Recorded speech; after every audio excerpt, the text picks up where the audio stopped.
avec Jérém Jamago. Bonsoir Jérém.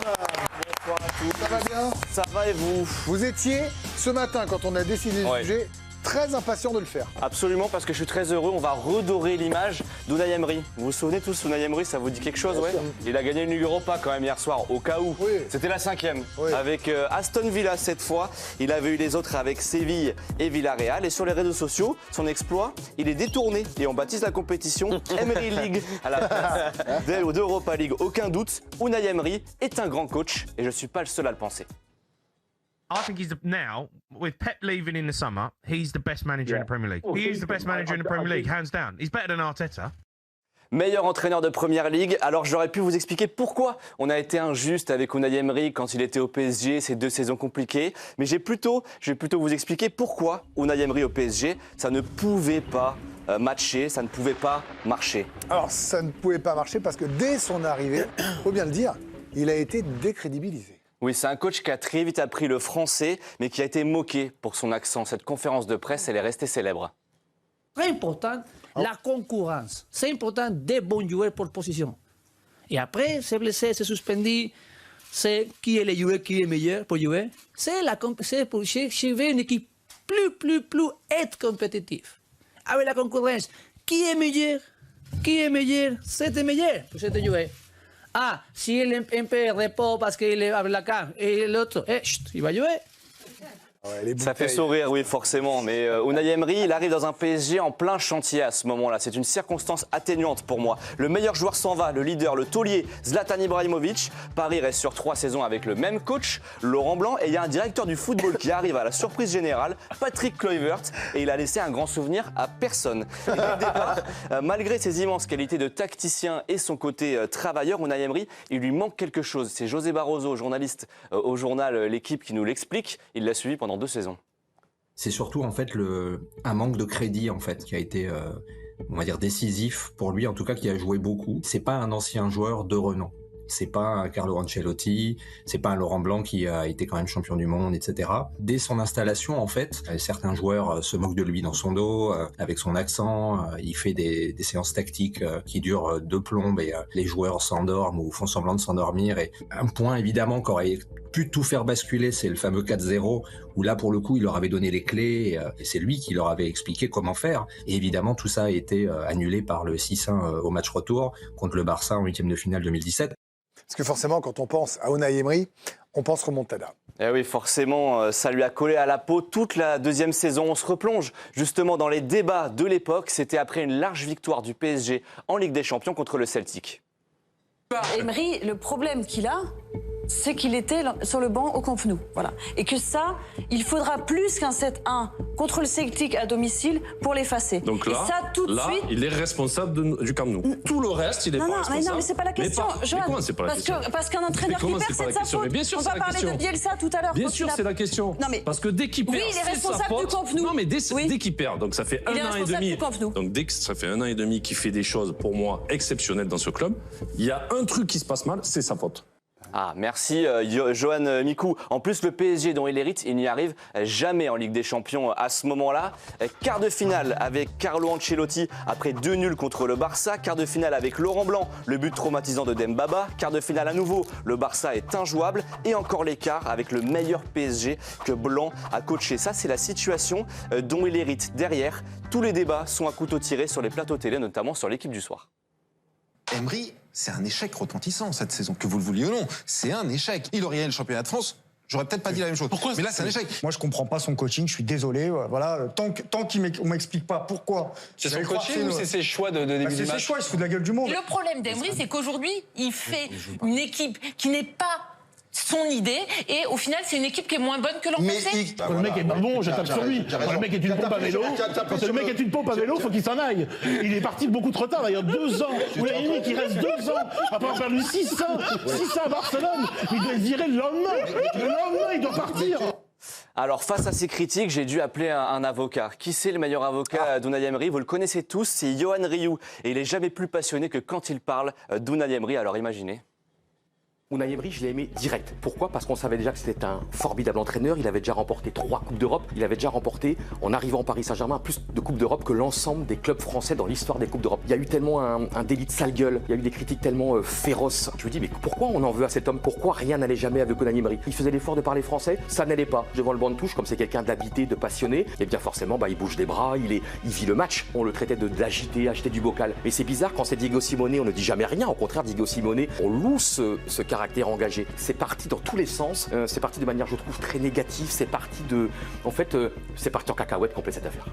Il y a la remontada, il y a Monaco champion aussi sous Unai Emery, c'est vrai, on le dit souvent, mais il ne faut pas oublier que c'était un immense Monaco, 95 points, le deuxième meilleur champion du 21e siècle. Avec Kylian Mbappé. Ça ne pouvait pas marcher aussi parce qu'il n'a jamais pu travailler, il faut bien le dire, dans les mêmes conditions que Luis Enrique. C'est vrai, absolument. Vous allez me dire, par contre, il a eu un mercato XXL qu'on va revoir. Il a eu un mercato XXL. On va le dire, voilà, il est là. Neymar, 222 millions d'euros. Mbappé, le prépayant à 180. Yuri Berchiche, 16 millions. Et Dani Alves qui arrive libre. Mercato, 418 millions d'euros. Mais est-ce que Luis Enrique aurait voulu ça? Vraiment? Celui qui ne voulait pas de star et qui n'a pas retenu Mbappé, dans ce mercato historique de 2017, Unai Emery a tout subi. Unai Emery n'est qu'un rouage du système et qu'à cette époque-là, il a pas vraiment de voix au chapitre. On lui a pas demandé son avis de manière très claire. Il a œuvré, hein. Par contre, par exemple, il s'est vraiment employé à faire venir et à convaincre Kylian Mbappé, mais le choix était évidemment au-dessus. Et concernant Neymar, je n'en parle même pas. Ça fait longtemps que le club essayait de le faire venir. Justement, c'était un des problèmes évidemment de cette politique des stars, c'est que c'est très compliqué de gérer les égos. On se souvient, c'est les premiers épisodes des Penalty Gate à l'époque. Ah oui, Penalty Gate. Et dans ce PSG, Unai Emery n'est maître de rien. Ceux qui décident, c'est l'émir du Qatar et c'est le président Nasser El Khelaifi.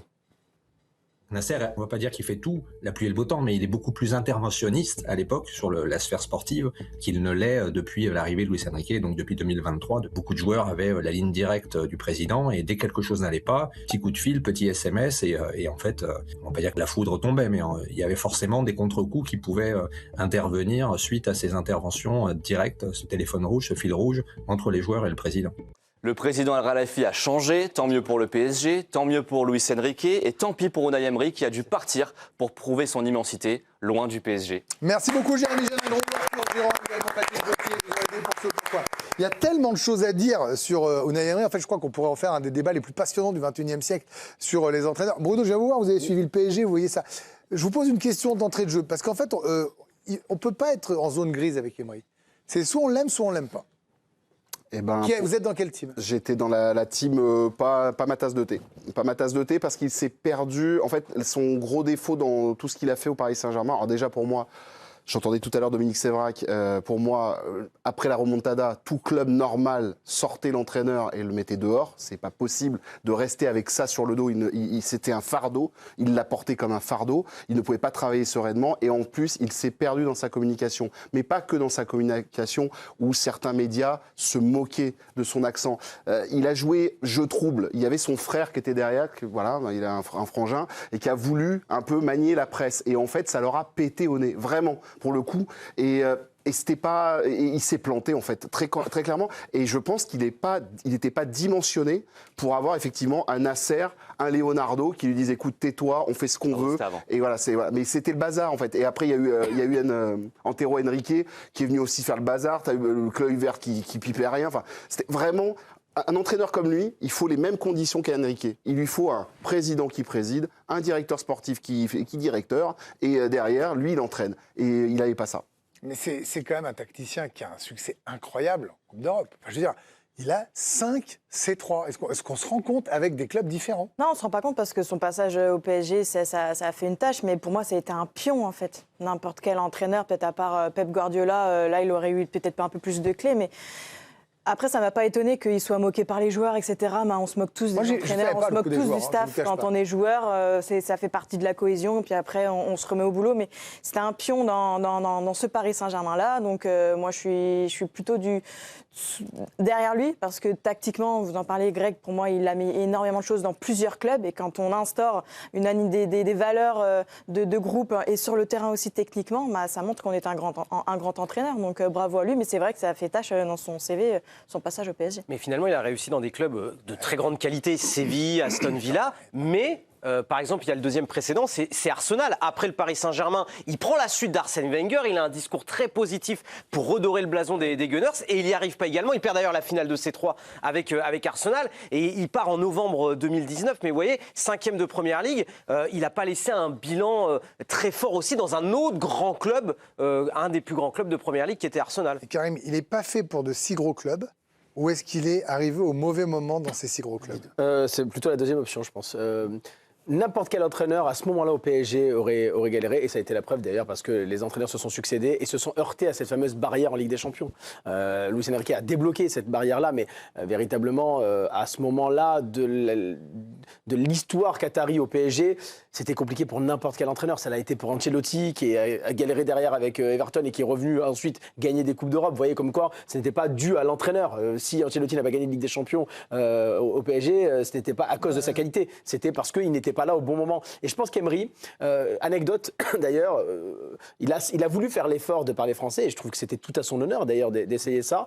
Il a quand même expliqué aux dirigeants à l'époque parisiens que c'était compliqué parce qu'il voulait faire passer ses idées en conférence de presse avec sa langue natale, à savoir l'espagnol. Et on lui a suggéré, je dis pas imposé, mais on lui a suggéré de parler plutôt français à ce moment-là en conférence de presse pour noyer un peu les journalistes. C'est-à-dire qu'à un moment donné, Blanc, son prédécesseur, parlait beaucoup tactique, parlait beaucoup avec les journalistes, il copinait aussi, enfin, je veux dire, dans les salles de presse, conférences de presse, avec la presse, il aimait bien ça, Laurent. Emery, on lui a dit, essaie de faire un peu ami avec la presse, et puis, comme ça, au moins, tu pourras pas aller dans le fond de ta pensée, et on va éviter les problèmes.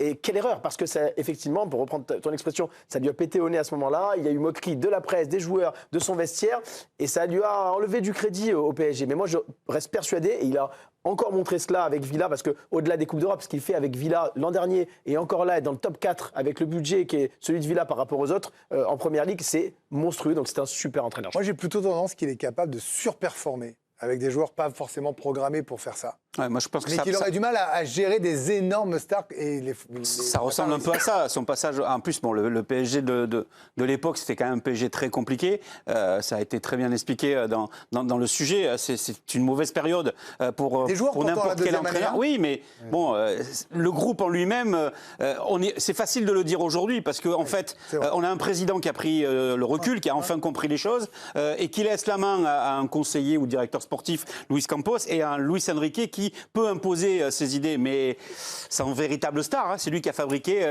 l'équipe, le groupe, pour justement en faire une machine à gagner. Et c'est ce qui s'est passé avec la victoire en Ligue des Champions. Mais si on fait un petit retour en arrière au début de QSI, ils ont quand même Leonardo, directeur sportif, ils ont Ancelotti comme entraîneur. C'est quand même pas si mal que ça. Et puis finalement, ils réussissent à ne pas s'en sortir et à écœurer ces deux personnes-là petit à petit. Peut-être plus Carlo Ancelotti que Leonardo. Ils ont perdu du temps et ils ont fini par comprendre que, à force de perdre du temps, ils ne gagneraient pas de trophée, donc notamment en fait, cette Ligue des Champions. Il est comme Pochettino, il est comme Tourelle, il y est pour rien, quoi. Mais moi, je dis pas qu'il est 4-0 au Parc. Je dis pas qu'il regardez, la remontada. Moi, je ne suis pas complotiste une seconde, mais quand on revoit le match, l'arbitre, on sait très bien. Oui, non, mais d'accord. Mais moi, je l'ai vécu dans le stade. Sur le bord du terrain, il est agité, il met un peu de peur auprès des joueurs. Ouais, et comment vous ne voulez pas être agité ? À 4-0, vous pouvez avoir un discours. Regardez, Enrique, il dit toujours, on va jouer pour attaquer, on va être serein. Il n'était pas serein. Non, mais les joueurs faisaient de lui. Enfin, Thiago Silva et Marquinhos sur les premières minutes. Enfin, moi, j'étais tout en haut du stade et vraiment sur la ligne de but. Mais ils étaient perturbés, ils ne savaient plus où ils étaient. Pourquoi ? Parce qu'en fait, mais c'est pas la faute de Henry quand même. Ils n'ont pas écouté ses consignes. Lui avait la consigne de dire, les gars, vers l'avant. Et on continue et on remet la même. Et qu'est-ce qu'ils ont fait ? Thiago Silva a fait stop, recule, et on recule. Et en fait, lui, quand il s'énerve au bord de la pelouse, c'est qu'en fait, il se rend compte que les mecs. Donc en fait, non mais c'est intéressant. Il a été trahi par Thiago Silva. Moi, je pense que très franchement, il a été trahi par un groupe qui comme on le disait, ne l'appréciait pas. Et en fait, ils étaient dans un circuit à eux et ils se sont dit, de toute façon, on est passé, on recule, on défend et ça ira très bien. Mais cette remontada, et moi je le répète et je le redis, cet entraîneur a fait vivre au Paris Saint-Germain. J'ai eu la chance de les commenter, Jeannot aussi. Alors j'ai commenté le 5-4 de Munich, le 5-4 face à Munich, c'est tout en haut, et juste en dessous, il y a un 4-0 face au Barça. Ce match, il est exceptionnel tactiquement, dans l'intensité, dans tout ce qu'il fallait. Il avait réussi, et en fait, il a vu peut-être le moment basculer où il allait être enfin respecté par tout le monde. 15 jours, et par l'Espagne. Tout détruit. Mais tout détruit. Et tactiquement, il avait battu un certain Luis Enrique en match aller. Mais à plat de couture, il l'avait concassé Luis Enrique. Et là, en fait, il s'est perdu là-dedans. Et je vous dis, après, il s'est trimballé ça. Tout le temps. Donc il n'a pas eu la personnalité nécessaire pour avoir le groupe à sa hauteur et qu'il comprenne enfin ce qu'il a envie de faire. Moi, je suis désolé, la remontada, c'est un truc de fou. Quand tu vois l'attitude des joueurs pendant le premier quart d'heure, mais tu as compris qu'ils allaient se faire dessus toute la partie. Mais là, il mérite, pour moi, d'aller au-dessus. C'est-à-dire que quand un club comme le Real Madrid est en train d'hésiter, de se dire pourquoi pas... Mais il n'y pense pas une seconde. Non, absolument pas. Il n'y pense pas. Mais il ne faut pas, Karim, il ne faut pas qu'il aille au Real Madrid. Parce que tu as vu le bazar. Par contre, dans un PSG ou dans un Arsenal je pense que pour lui, espagnol, ça représente un grade. Oui, non, mais il a raison. Là, vous le renvoyez dans un bazar type PSG ou Arsenal. Mais il va vouloir se tester, Greg. Il va vouloir aller au-dessus que Villa. Parce qu'Aston Villa n'a pas les moyens d'aller chercher la Première Ligue, n'a pas les moyens d'aller chercher la Ligue des Champions. Je suis pas sûr. Ah non, je pense pas. En Ligue des Champions, face au PSG, il s'énerve. À un moment donné, face au PSG, sur le banc, il est nerveux, en fait. Il est très nerveux face au PSG. Est-ce qu'on peut pas aussi saluer, et en finir avec ça, Charlotte, le fait que quand même, qu'après tout ce qu'on a dit là sur notamment la remontada et son passage au PSG, parce que c'est le thème du pourquoi, bah finalement, la force de caractère, après un nouvel échec à Arsenal où il prend double coup de boule dans la tronche, il se relève et il va gagner avec des clubs plus modestes en remontant étape par étape avant de retrouver du budget et encore être en Ligue des Champions de celui-là et gagner là. Mais c'est exactement ça. Je pense que dans sa carrière, il a tellement touché le fond. Il a vu que son équipe, ses joueurs l'ont complètement abandonné. Il s'est dit, mais en fait, il faut juste que je parte d'ici, que je retrouve mon âme d'entraîneur et une confiance. Donc non, là, il a touché le fond et c'est ce qu'il a fait dans ses autres clubs. Ça a été exceptionnel avec des budgets qui sont bien loin du PSG. Regardons celui qui ne gagnera qu'une coupe cette année, parce que celle de juillet ne l'aura pas. C'est Emiliano Martinez, 7e finale à son compte. Oui, me regardez pas de travers, je sais que vous l'aimez pas du tout. On a Monsieur Ligue Europa et on a Monsieur Finale, c'est évidemment Emiliano Martinez. Peu sollicité hier soir, le gardien argentin a gagné contre Fribourg, la 7e finale de sa carrière. Et nous, Français, eh bien sûr, nous sommes bien placés pour savoir que c'est un homme des grands soirs. La soirée à Istanbul a encore confirmé son statut. Il répond dans les grands rendez-vous. Et pourtant, c'était mal parti puisque Martinez a confié s'être blessé à ESPN juste avant la rencontre. Je me suis cassé le doigt pendant l'échauffement et pour moi, chaque mauvaise chose apporte quelque chose de positif. J'ai fait ça toute ma vie et je vais continuer à le faire. Ça nous rappelle un petit peu ce qui s'était passé pour Safonov. Pas de gêne trop importante hier soir en tout cas, mais on surveillera ça de très près avec l'Argentine puisqu'évidemment, il est gardien numéro 1. Merci Jérémy pour ce pourquoi.